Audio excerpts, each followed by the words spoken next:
Okay, चलिए आगे बढ़ा रहे हैं डिस्कशन को। यहाँ पर हमने एक दो चीज और लिखा था, उसको जरा डिस्कस करते हैं। ये जो पॉइंट हमने लिखा था, पॉइंट नंबर 5, क्या कि जो खर्चा होगा वो रियल होना चाहिए, वो नोशनल या फिक्टिशियस नहीं होना चाहिए, है ना। जैसे कि एग्जाम्पल के तौर पे, for example, interest on capital paid to proprietor, या फिर सैलरी पेड टू प्रोप्राइटर। समझ में आ रहा है ना। अगर ऐसा कुछ खर्चा है तो हम इसको क्या करेंगे, डिस अलाउ। क्या आपको पॉइंट समझ में आया कि हम इसको और एक्सप्लेन करें, बताइए। क्या आप लोगों को ये पॉइंट समझ समझ में में आ गया आया? सर। आ गया ना। क्योंकि देखिए, एक प्रोप्राइटर मतलब खुद एक सिंगल आदमी है। अब वो सिंगल आदमी अपने आप को ही सैलरी दिखा रहा है, मतलब क्या वो खर्चा दिखाने का कोशिश कर रहा है झूठ मूठ का, तो इसीलिए हम उसको अलाउ नहीं करेंगे। क्लियर? ओके। अच्छा, अब थोड़ा बहुत जो हम डिस्कस किए हैं उसके ऊपर मैं थोड़ा थोड़ा केस स्टडी आपसे पूछता हूँ, आप लोग मुझे बताइएगा वो क्या होना चाहिए। ठीक है।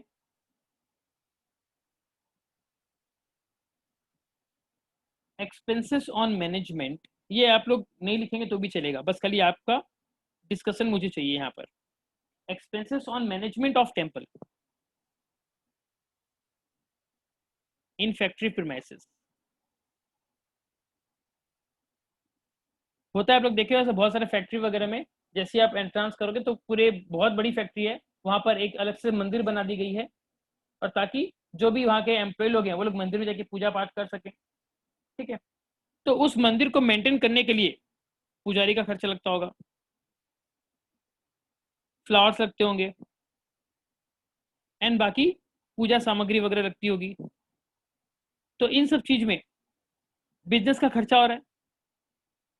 आप लोग बताइए, क्या इस खर्चे को हम बिजनेस का खर्चा माने कि ना माने?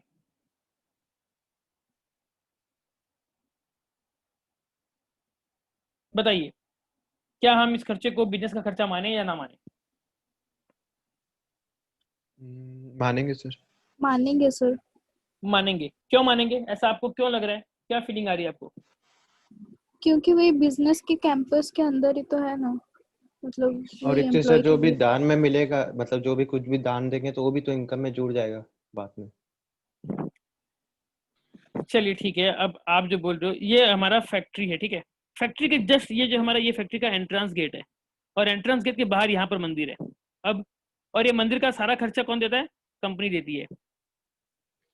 अब बताइए, क्या तब अलाउ होगा? तो जी सर, अलाउ होगा सर। तब भी अलाउ होगा। आप दोनों ने आंसर तो सही कहा, अलाउ तो होगा, लेकिन जो इसके पीछे मेन जो क्रक्स है वो आपने नहीं बताया। देखिए, और टेम्पल टेम्पल की वजह से सर कुछ फैक्ट्री का अच्छा होता है। ऐसा नहीं, देखिए अब क्या होता है, आप सोच कर देखिए खुद। ये फैक्ट्री में आज लेबर लोग काम कर रहे हैं, ठीक है। अब ये लेबर लोग अलग अलग जगह से आए हैं। ये लेबर लोग बोलते हैं कि भाई हमको तो पूजा करनी है, आप यहाँ पर मंदिर बना के दीजिए। एंड अगर आप मंदिर बना देते हो तो लेबर लोग क्या है, लेबर लोग यहाँ पर पूजा करेंगे। आप गौर से देखिए कि हमने मंदिर क्यों बनाया, मंदिर बनाने की जरूरत क्या पड़ी? ताकि हमारे जो एम्प्लॉय हैं, जो लेबर लोग हैं, वे लोग यहाँ पर पूजा कर सकें। मतलब ये इनडायरेक्टली आपके जो एम्प्लॉय हैं, आप एम्प्लॉय लोग को क्या दे रहे हो, बेनिफिट दे रहे हो, ताकि एम्प्लॉय लोग आपको छोड़कर ना जाएं और आपके ही बिजनेस में वो लोग लगे रहें। यानी कि देखा जाए कि जिस तरीके से हम सैलरी का खर्चा करते हैं एम्प्लॉय के पीछे, ठीक उसी तरीके से एम्प्लॉय के पीछे ये जो हमने खर्चा किया, ये खर्चा भी क्या है, दिस खर्चा are also incidental to business. ये भी हमारा इनडायरेक्टली बिजनेस से रिलेटेड है। तो हैंस, क्योंकि अगर मैं ये खर्चा नहीं करूँ, आप सोच कर देखिए आपके फैक्ट्री में 1000 एम्प्लॉय लोग हैं, और वो 1000 लोग बोलते हैं कि सर आप मंदिर बना के दो, मंदिर बना के दो, और आप नहीं बना के देते हो, तो आपको क्या लगता है, क्या वो 1000 लोग ढंग से काम करेंगे? एक इमोशंस जुड़ा हुआ है ना उन लोगों का। तो ये चीज को इंडिया वाली गवर्नमेंट समझी। इंडिया की गवर्नमेंट ने कहा कि नहीं भैया ये बात तो बहुत वैलिड पॉइंट है, इंडिया के लोग इमोशनल बहुत होते हैं, अगर हम ये मंदिर खर्चा अगर नहीं करें, मंदिर ना बनाए और यहाँ पर मंदिर का कुछ खर्चा ना करें, तो जो हमारे एम्प्लॉय हैं वो ढंग से काम नहीं करेंगे और हमको तो इनको रोक कर रखना है, इनसे काम करवाना है। तो हैंस ये कंक्लूजन निकल कर आया कि भैया इंडिया में तो मंदिर के ऊपर जब खर्चा कर रहे हो और जो मंदिर आपकी फैक्ट्री प्रीमाइसेस में है वो खर्चा आपका इंसिडेंटल टू बिजनेस कहलाएगा एंड हेंस उसको हम अलाउ करेंगे। समझ में आ गया आपको? जी सर। जी सर। ओके। दूसरा चीज, बहुत सारा यहाँ पर आपको मतलब डाउट लगेगा कि यार ऐसे कैसे हो रहा है, बट ये जो हमारे जजेस होते हैं उनका डिसीजन है।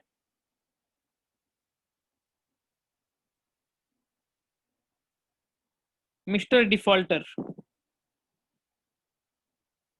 इन्होंने जीएसटी का जो रिटर्न है ये फाइल गलत किया। रॉन्ग फाइल करने के कारण क्या हो गया, इनको डिपार्टमेंट की तरफ से पेनल्टी लगी, इन्होंने पेनल्टी पे कर दिया और मिस्टर डिफॉल्टर अपने P&L में दिखाता है डेबिट साइड में 2 पेनल्टी जितना जीएसटी वालों ने मांगा था। बताइए क्या ये खर्चा हम अलाउ करेंगे? नहीं सर। ये केस है आपका, अभी ताजा केस है, CIT वर्सेस स्वदेशी कॉटन मिल्स। स्वदेशी कॉटन मिल्स ताजा केस लेकर आया आपके लिए मैं। नहीं होगा तो क्यों नहीं होगा बताइए?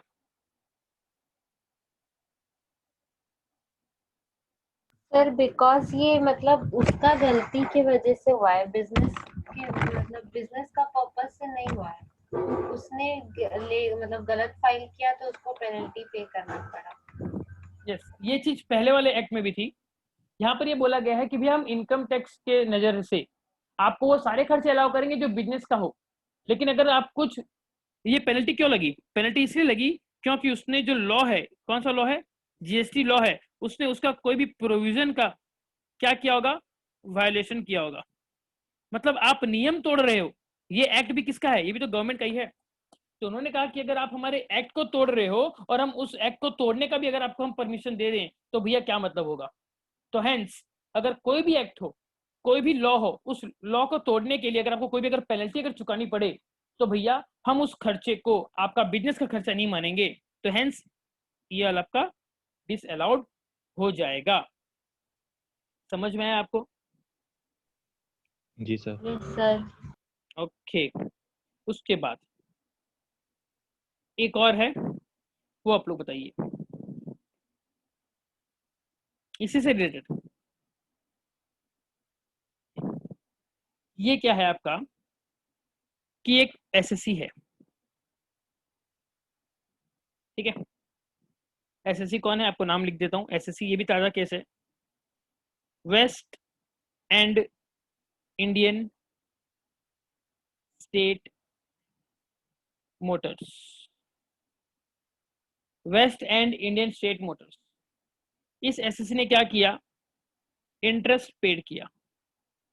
इंटरेस्ट पेड किया किसके ऊपर पे किया? जीएसटी डिपार्टमेंट को पे किया।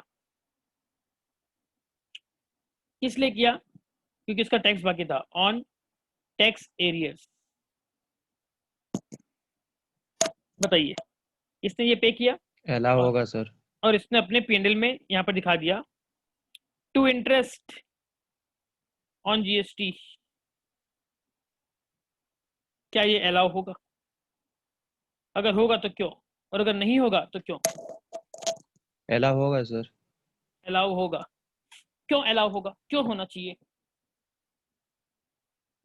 क्योंकि सर टैक्स जो था बाकी था उसको लेट में भर दिया तो उसके लिए उसके ऊपर इंटरेस्ट लगा, तो ये मतलब पेनल्टी पे नहीं जाएगा। ये पेनल्टी क्या हो रही है? पेनल्टी आप कुछ गलत कर रहे हो, गलत करे और बट इसमें गलती नहीं है। यहाँ पर क्या है? यहाँ पर गलती नहीं है, यहाँ पर आपका टैक्स एरियर था, आप समय पर नहीं भर पाए तो आपको इंटरेस्ट देना पड़ा। आप खुद सोच कर देखिए, क्या एक नॉर्मल ईमानदार बिजनेस में ऐसा सीन हो सकता है कि नहीं हो सकता कि भैया जब जीएसटी पेमेंट का डेट आया तब मेरे पास कैश ही ना हो? Is it possible? तो जी भैया सर। जब यस मेरे सर। सारे पैसे फंस गए थे ड्यू टू लॉकडाउन, मेरा सारा पैसा फंस गया था। अब 3 महीने बाद जब लॉकडाउन खुला तब मैं थोड़ा थोड़ा पैसा करके इकट्ठा किया और फिर उस पैसे से मैंने अपने नॉर्मल बिजनेस का खर्चा किया। उसके बाद फिर 1-2 महीने बाद जब और पैसे आए तब जाकर मैं 6 महीने पुराना वाला टैक्स का पैसा जीएसटी वाला जमा करने गया। तब जीएसटी वाले बोलते हैं कि सर आप 6 महीना बाद आए हो तो 6 महीने का इंटरेस्ट भी दो। तो ये एक जेन्युइन खर्चा है, तो इसीलिए यहाँ पर हम इसको अलाउ करेंगे। तो hence it is allowed. I hope आपको मेरी सारी बातें समझ में आ रही होंगी। Yes sir. तो ये जी सारा सर। जो हम डिस्कस किए इसके पीछे जो इंटेंशन था वो बताने का आपको ये था कि खर्चा जो है वो प्योरली आपका बिजनेस के लिए होना चाहिए। तो आपके सामने बहुत सारे खर्चे आएंगे, तब आप उसको जरा ऑब्जर्व कीजिएगा कि ये खर्चा क्या कैसा है। क्या ये ईमानदारी वाला खर्चा है कि बेईमानी वाला खर्चा है? क्या ये गलती वाला खर्चा है कि मतलब कुछ एरर के लिए कुछ हुआ है? वो सब आपको जरा ध्यान रखना पड़ेगा। समझ में आ गया आपको? चलिए थोड़ा सा इसको और बढ़ाते हैं, क्योंकि ये चैप्टर ऐसा है यहाँ पर बहुत सारे केस स्टडी निकलेंगे। हम धीरे धीरे एक एक केस स्टडी को डिस्कस करते जाएंगे और आप लोग मुझे बता दीजिएगा।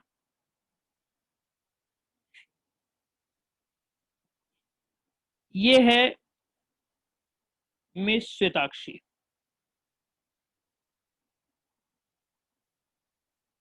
ये जा रही हैं अपनी गाड़ी में अपने ऑफिस को, लेकिन इन्होंने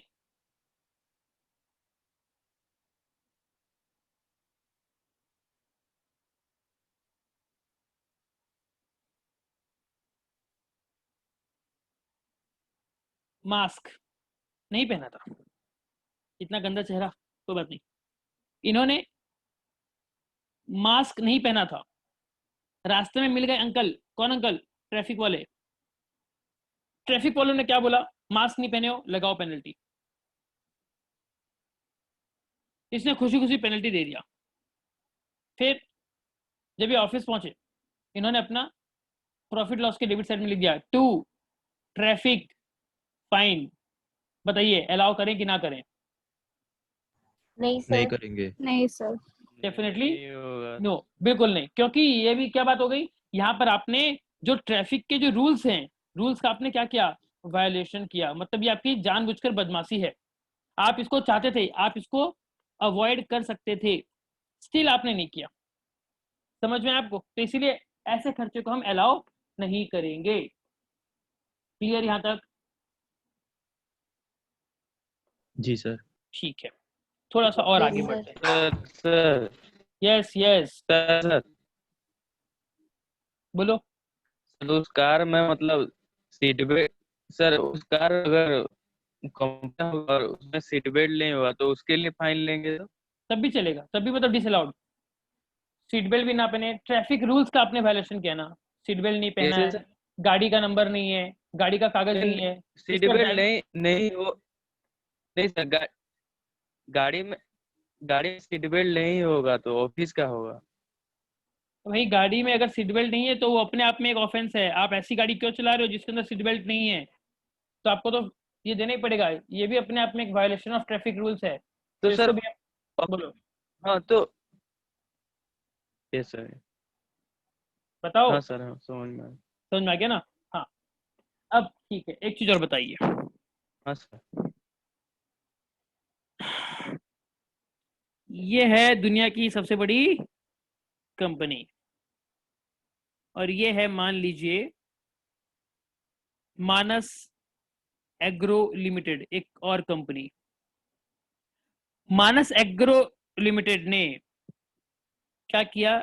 एक ऑफर दिया ट्रू एंड फेयर को कि आप आइए और आप हमारे यहाँ पर हमारा एक अकाउंटिंग सिस्टम पूरा बैठाइए।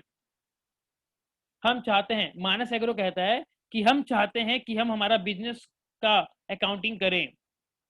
तो फॉर एग्जांपल आप बिजी अकाउंटिंग सॉफ्टवेयर आके लगाइए। ठीक है, ट्रू एंड फेयर ने क्या किया? इस ऑफर को एक्सेप्ट कर लिया। लेकिन जब एक्सेप्ट किया तब इन्होंने एक एग्रीमेंट बनाया एक एग्रीमेंट बनाया। एग्रीमेंट में इन्होंने कहा कि सर, क्योंकि हम आपके यहाँ पर विजिट करेंगे, हम आपके यहाँ पर आपका बिजनेस को समझेंगे, और हम समझने के बाद एक डेमो डेटा आपका अरेंज करेंगे, आपके सिस्टम में हम सॉफ्टवेयर को इंस्टॉल करेंगे, आपको ट्रेनिंग देंगे, आपको सपोर्ट देंगे, इतना कुछ करेंगे। उसके बाद आपको अच्छा लगेगा तो आप इस सॉफ्टवेयर को क्या करना, खरीदना। लेकिन इसके बाद भी क्या कर सकते हैं आप, बदमाशी कर सकते हैं कि आप सारा सब कुछ करा लिए लेकिन आपने बाय नहीं किया। अगर आपने बाय नहीं किया तो भैया हम मानेंगे कि आपने ये जो हमारा एग्रीमेंट है आपने उसका ब्रीच किया, आपने एग्रीमेंट तोड़ा है, मतलब अब आप हमसे वो सॉफ्टवेयर नहीं लेना चाहते। अगर आप ऐसा कुछ करोगे तो आपको इस एग्रीमेंट तोड़ने के लिए आपको हमको कंपनसेट करना पड़ेगा, आपको हमको पे करना पड़ेगा ₹10,000। और मान लो मानस ने क्या किया, मानस ने सॉफ्टवेयर नहीं लिया, मानस ने ब्रीच कर दिया, और ये बात एग्रीमेंट में लिखी थी। और मानस एग्रो कंपनी ने 10,000 का क्या किया, पेमेंट किया। किसको किया, ट्रू एंड फेयर को किया पेमेंट। तो बताइए क्या मानस एग्रो अपने बुक्स में इस 10,000 को एज ए एक्सपेंस दिखा सकता है कि नहीं? Yes sir. बाकी लोग भी बोलिए, क्या ये दिखा सकता है कि नहीं दिखा सकता? जी सर। क्या बोले? जी सर, दिखा सकता है। डेफिनेटली दिखा सकता है, क्योंकि ये एक नॉर्मल बिजनेस ट्रांजैक्शन में कवर होता है। क्लियर? चलिए, यस सर। यहाँ पर अभी तक हम क्या पढ़ रहे हैं, खर्चा प्योरली बिजनेस नेचर का होना चाहिए तभी हम अलाउ करेंगे। चलो थोड़ा सा और आगे बढ़ते हैं। एक कंपनी है Orient ceramics and industries limited. इस कंपनी ने क्या किया, अभी हम क्या पढ़ रहे हैं कि खर्चा किसका होना चाहिए, बिजनेस का होना चाहिए। मतलब किसी और का खर्चा होगा तो वो अलाउ होना चाहिए कि नहीं होना चाहिए? किसी और का अगर खर्चा हो तो अलाउ नहीं होना चाहिए सर। नहीं होना चाहिए। नहीं ठीक है, होना चाहिए। चलिए तो हम आ जाते हैं Orient ceramics and industries limited के साथ। इस कंपनी ने क्या किया, इस कंपनी के बहुत सारे डीलर थे, dealer A, dealer B, dealer C and dealer D. इसने क्या किया, इन सबकी दुकान के बाहर एक ऐसा ग्लो साइन बोर्ड लगा दिया, एक ग्लो साइन बोर्ड लगा दिया। देखिए ना बहुत सारी दुकान के बाहर लगा रहता है ऐसे बोर्ड, जैसे ओप्पो वीवो का देखोगे हर 5 दुकान के ऊपर उसने लगा दिया था काइंड ऑफ। तो उसने यस ऐसे सर। ग्लो साइन बोर्ड हर एक दुकान के बाहर लगा दिया। अब ओरिएंट सेरामिक्स तो अलग बिजनेस है और इसके डिस्ट्रीब्यूटर ये लोग अलग इंसान हैं, यानी कि देखा जाए तो ये बिजनेस अलग है और इनका बिजनेस अलग है। अब यहाँ पर क्या किया, ओरिएंट वाले ने ये जो बोर्ड लगाया ये अपना ही लगाया ना, ओरिएंट का ही इसने लगाया अपने अलग अलग डीलर के दुकान के बाहर। और फिर उसने क्या किया, ये ओरिएंट वाले ने अपने P&L में दिखा दिया to glow sign board expense account. Department वाला बोला अरे भैया अगर आप अपनी दुकान में लगाते, ओरिएंट वाली कंपनी में लगाते तो हम अलाउ करते। ये बोर्ड तो आपने आपके अलग अलग डिस्ट्रीब्यूटर को यहाँ पर लगाए हैं, वो अलग अलग जगह पे हैं, वो तो उन बिजनेस वालों का खर्चा होना चाहिए, हम आपको कैसे अलाउ करें? बताइए असेसिंग ऑफिसर सही है या गलत? गलत है सर। सर गलत है। गलत है सर। गलत है। सही क्या होना चाहिए? सर खर्चा अलाउ मानना होना चाहिए चाहिए। खर्चा अलाउ होना खर्चा होगा ना सर, डेफिनेटली। हेड ऑफिस है। तो यही बात फिर जब कोर्ट में गई, कोर्ट में गई तो कोर्ट ने भी यही बोला कि भैया नो डाउट यहाँ पर बिजनेस दोनों अलग अलग हैं, लेकिन ये ग्लोसन बोर्ड क्यों लगा रहा है ओरिएंट वाला, ये तो अपने बिजनेस को प्रमोट करने के लिए लगा रहा है, हेंस ये खर्चे आपके अलाउ होने चाहिए। समझ में आ रहा है आपको? जी सर। जी sir. Okay,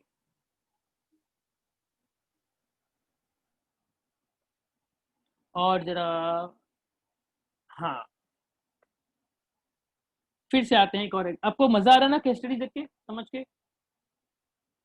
yes sir. Yes जी सर। अच्छा नहीं भी लग आ रहा होगा है तो सर। बोलना बहुत अच्छा लग रहा था, ठीक है ना? इंटरेस्टिंग लग रहा है सर। तो चलिए अब एक और चीज बताइए। दिल्ली होना चाहिए सर। डेली होना चाहिए, फाइन, ओके। एक दो केस स्टडी और लेते हैं, फिर आज का क्लास का टाइमिंग हो गया, हमको वाइंड अप करना पड़ेगा, ठीक है। चलिए एक और लेते हैं। हाँ बताइए मैं क्या बोलूँगा। दुनिया की सबसे बड़ी कंपनी। नंबर एक कंपनी। फैंटास्टिक, दुनिया की सबसे बड़ी कंपनी ट्रू एंड फेयर। ये कंपनी बहुत अच्छी है, इसकी जितनी तारीफ करूँ उतनी कम। इस कंपनी में बहुत सारे ट्रेनी लोग होते हैं, जिसे हम कहते हैं अप्रेंटिसेस कहते हैं, या फिर हम उसको ट्रेनी कहते हैं। बहुत सारे लोग ट्रेनी है, अप्रेंटिसेस है, या जिसको हम ऐसे भी कहते हैं आर्टिकल असिस्टेंट, ऐसे भी बोल सकते हैं उसको, ठीक है। तो कंपनी क्या करती है, इन लोगों के लिए ट्रेनिंग ऑर्गेनाइज करती है। और ट्रेनिंग के लिए कंपनी क्या करती है, बाहर वाले जो कुछ एक्सपर्ट लोग हैं उनको इनवाइट करती है अपने ऑफिस में। ये एक्सपर्ट आते हैं और ऑफिस में एक सेमिनार करते हैं। सेमिनार किस लिए करते हैं, इन चवन्नी अठन्नी लोग के लिए करते हैं, ठीक है, ताकि ये चवन्नी अठन्नी कल आगे चल के ₹1 बन सके, ठीक है। तो ये जो सेमिनार किया गया, बदले में क्या किया, ट्रू एंड फेयर ने इसको पेमेंट किया कि आप आए हो इस गुलशन में खूब, ठीक है। ये आउटसाइडर जो आपके ऑफिस में आया, सेमिनार किया, बदले में ट्रू एंड फेयर ने इसको पैसे पे किए। अब ये पैसा ट्रू एंड फेयर क्या अपने लिए कर रहा है कि इन चिल्लर पार्टी के लिए कर रहा है? सर चिल्लर पार्टी के लिए। चिल्लर अपने पार्टी के के लिए सर। चिल्लर पार्टी भाई, अप्रेंटिसेस, ट्रेनी, ये लोग कौन है, ये लोग आज है कल नहीं रहेंगे भाई। जो ट्रेनी लोग हैं वो लोग आपका एम्प्लॉय नहीं है, याद रखिएगा। Employee is not equal to trainee, दोनों में फर्क है, ठीक है। तो ये अगर अपने एम्प्लॉय के लिए करता तब तो चलो हम अलाउ कर देते कि हाँ भैया समझ में आ रहा है, लेकिन आप तो ये चिल्लर पार्टी लोग के लिए खर्चा कर रहे हो, तो क्या हम इसको अलाउ करें? सर अलाउ करना चाहिए। अलाउ करना चाहिए सर। भावना में क्यों बह रहे हो, लॉजिकली सोचो ना। सर यही ट्रेनी फिर एम्प्लॉय बनेंगे ना, अगर इनको सही से ट्रेनिंग मिलेगा तो। अच्छा लगा दो। ओके, ये भी एक वैलिड पॉइंट है कि ये ट्रेनी अगर इनको अच्छा लगा तो आगे चल के ये हमारे लिए एक अच्छा रिसोर्स बन सकते हैं। साथ ही साथ नो डाउट जब तक ये ट्रेनिंग में है तब भी हमारे लिए काम तो करते ही है। हाँ, प्रोडक्ट तो मैन्युफैक्चरिंग। उसके अलावा एक और एक्ट भी है, अप्रेंटिस एक्ट। अप्रेंटिस एक्ट बोल के भी एक है, वो एक्ट भी हमको अलाउ करता है। वो एक्ट भी बोलता है कि कंपनियां अगर चाहे तो ऐसे अप्रेंटिसेस रख सकती हैं, लेकिन कंपनी उनका केयर करेगी, उनको ट्रेनिंग देगी, ऐसा सब एक्ट में लिखा हुआ है। तो इसीलिए अगर एक कंपनी अपने चिल्लर पार्टी लोग के लिए अगर खर्चा करती है ट्रेनिंग का, ताकि वो लोग का स्किल इंप्रूव हो, तो उसके ऊपर किया गया खर्चा भी ट्रू एंड फेयर क्या कर सकता है, अपना P&L के डेबिट साइड में टू अप्रेंटिस ट्रेनिंग एक्सपेंस बोल के दिखा सकता है और उसको इनकम टैक्स अलाउ करेगा। समझ में आ गया? जी जी सर। सर। चलिए यस अब सर। एक फाइनल लास्ट वाला केस लेता हूँ, फिर आज का क्लास वाइंड अप करेंगे। बहुत ही छोटा सा है और मुझे उम्मीद है कि इसका आंसर आप सबको ही दे दोगे।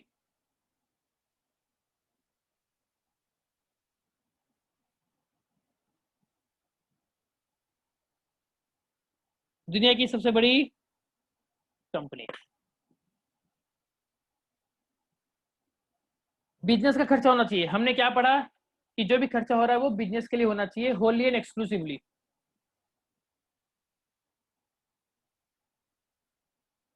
अप्रैल, मई, जून, ये 3 महीना कंप्लीट लॉकडाउन था, जब बिजनेस पूरा बंद था। बिजनेस पूरा क्या था, लॉकआउट था। इन 3 महीने का ट्रू एंड फेयर ने अपने एम्प्लॉय लोग को सैलरी का पेमेंट किया। तो बताइए क्या ये खर्चा अलाउ होना चाहिए कि नहीं? यस होगा सर। सर। होना चाहिए। अरे जब बिजनेस ही बंद है, क्या चीज के अलाउ करेंगे हम? कैसे बात करो तुम लोग? पर सैलरी तो सर एक्सपेंसेस ही है। सैलरी एक्सपेंस है, लेकिन मेरा बिजनेस ही बंद है भैया। आप कैसा बोल रहे हो? ऐसा तो फिर मैं तो कितना भी दिखा सकता हूँ मैं। पर लॉकडाउन में मोदी ने भी बोला था कि सैलरी देना है। ओके, ये एक वैलिड पॉइंट है कि गवर्नमेंट भी बोल रही थी कि आपको आपके एम्प्लॉय लोग का सैलरी आपको पे करना है। एंड ये भी है कि लॉकआउट अगर हो रहा है तो आप जो खर्चा कर रहे हो या आप इन्हीं लोग के लिए कर रहे हो जो आपके एम्प्लॉय हैं। अगर आप इनको खर्चा अभी नहीं देते तो इट मे बी पॉसिबल कि ये लोग आपको पूरी तरीके से छोड़कर चले जाते और अगर ये लोग आपको छोड़कर चले जाते तो आपका दुकान बंद हो जाता। अगर आपकी दुकान बंद हो जाती तो भैया आप भी रोड पे आ जाते। तो हेंस ये जो खर्चा किया गया है ये कंप्लीटली दिस इज होली किसके लिए है, एंड एक्सक्लूसिवली उस बिजनेस पर्पस के लिए ही है। तो हेंस लॉकआउट के दौरान किया गया बिजनेस का खर्चा भी अलाउड होगा। समझ में आया आपको? Yes sir. Yes sir. चलिए, जी सर। तो हमारा आज का क्लास हम यही वाइंड अप करते हैं। कल फिर मिलेंगे और इस डिस्कशन को आगे बढ़ाएंगे। तब तक के लिए have a good day, take care. Thank you sir. Thank you sir. Thank you sir. Thank you sir.